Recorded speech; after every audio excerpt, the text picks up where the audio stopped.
Okay, we're finally leaving Butte, Montana on our way to Yellowstone, but that was a stopover way too long for a small, dusty town, and the food was not good. But we were stuck there to get Lancy working, so she's running good right now. Fingers crossed, make it there.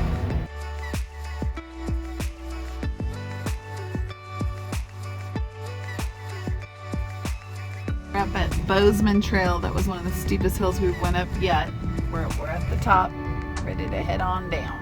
Okay, we're going through this cute little town called Ennis, and we went through a whole new housing development, medical center. I guess they have an airport, but it was really pretty back there. Rolling hills, and looks like a lot's going on. We're sure halfway. Oh, they got an old downtown little cafes and such. Very cute. Really Wish we had time to stop, but we got to get going.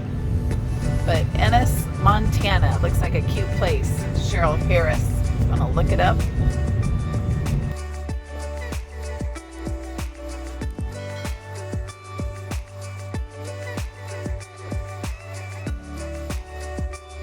We pulled off the road here. There's a visitor center up there, but I want to show you out the window. Look at that river. It's pretty impressive. It is really going good. Anyway, we'll see what we see. We'll go a little bit more. We're just taking a little break, sightseeing, and going to the bathroom. Okay, there's the Yellowstone Airport, and we're pulling in here to get a rental car. And our campground was just down the way, but this is a little airport in the middle of nowhere for Yellowstone.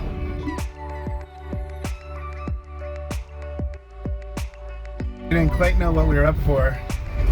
I have 10 more minutes to go down this road. Gail's up there in that rental car, but we're in a real national forest in the middle of nowhere, and no one around. I hope we're on the right road. It says we are. Madison Arm Road. Set of resorts up here. Really bumpy, so I hope it's right. Stay tuned. It just dawned on me what's going on here. This was a big national forest, and a fire wiped it out.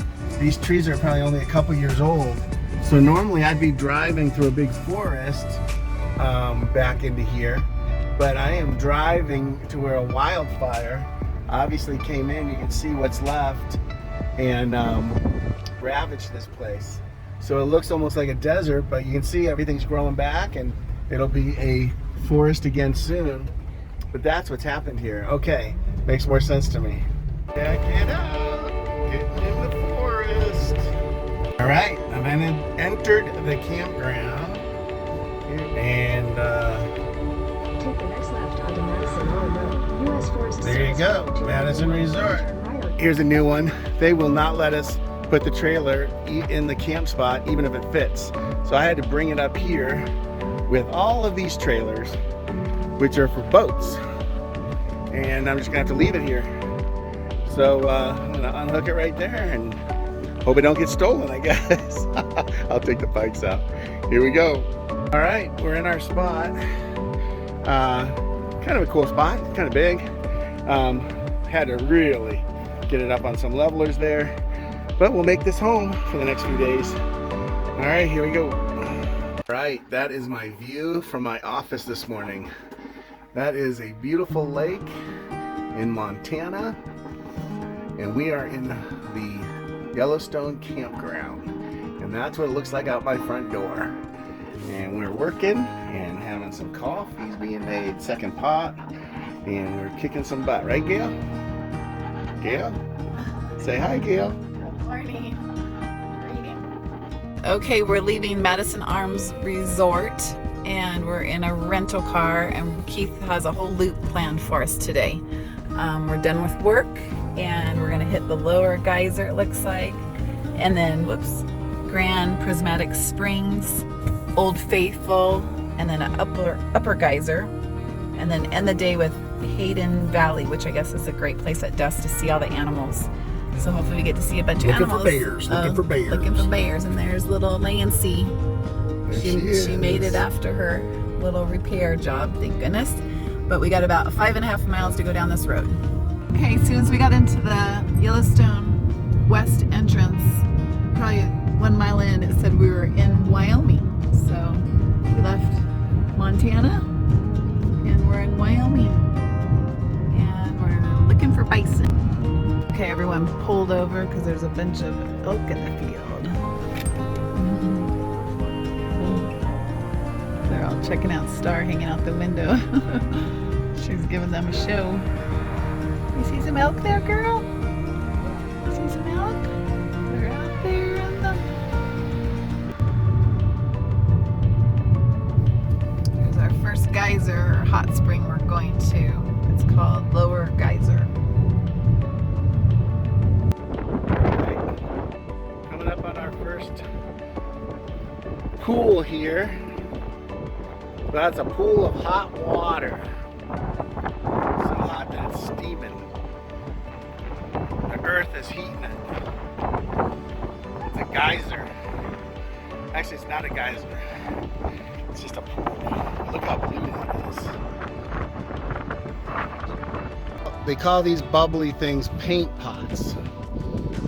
Just bubbling up from the earth. Salts? Paint salts? Paint pots. Now we got some geysers. There we go. That's pretty cool. Spewing hot water right out of the earth.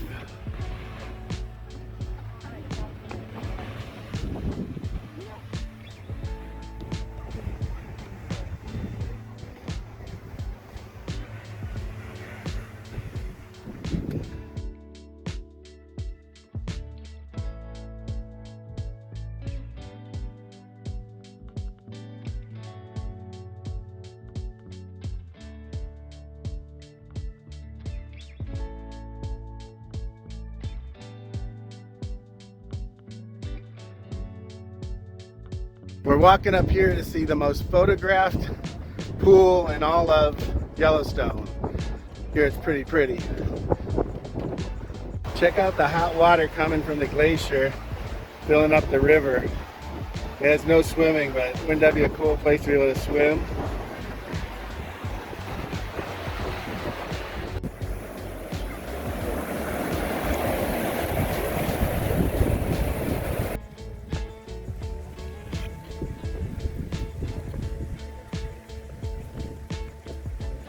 Right, hard to see with this elevation, but this is the most photographed pool in Yellowstone. You can see from all the colors.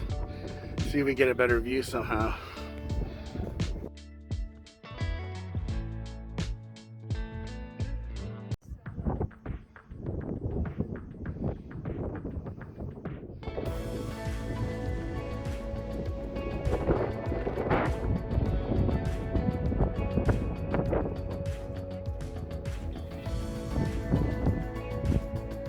I just found out that these are about 140-degree pools, so it'd be a little too warm to swim in. But nonetheless, really neat.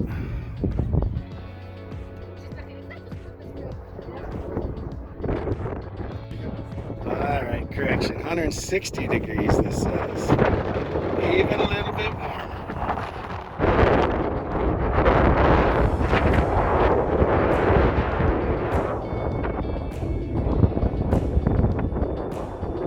This geyser is Old Faithful, and it goes off about every 90 minutes.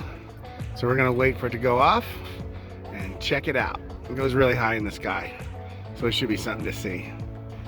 About every 90 minutes.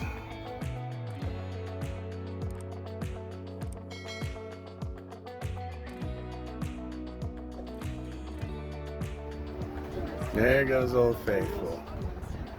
I'm good. There she goes. Yeehaw, check that out. Every 90 minutes since it's been recorded. Look at that. That is spectacular.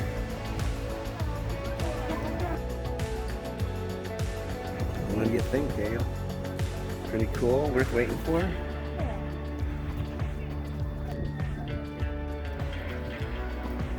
There you go. Say hi, Gail. You like camping? How do you like camping?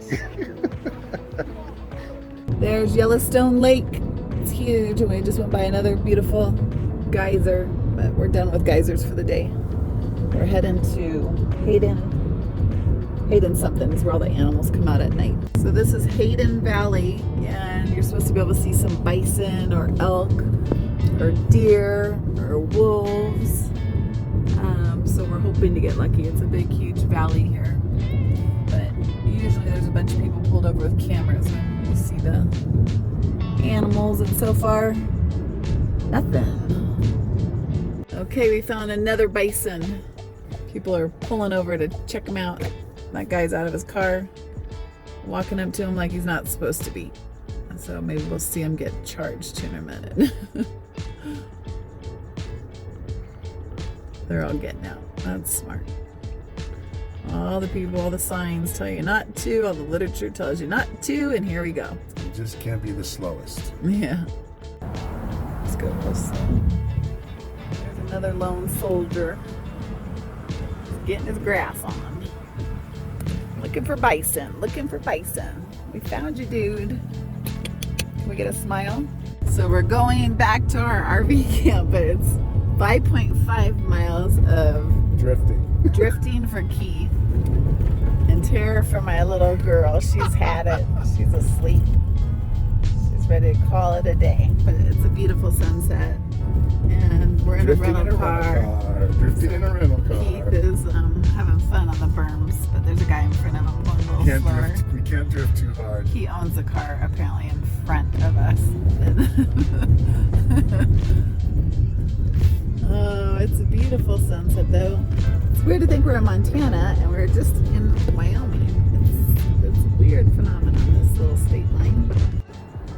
So how's this for a picture? We're going into our campground. The sun's going down and hitting the water. That's actually gorgeous. Beautiful end to a beautiful day. All right, we're home. There's the motorhome over there with the light on. And I came to the end of the dock, right, at the perfect time to go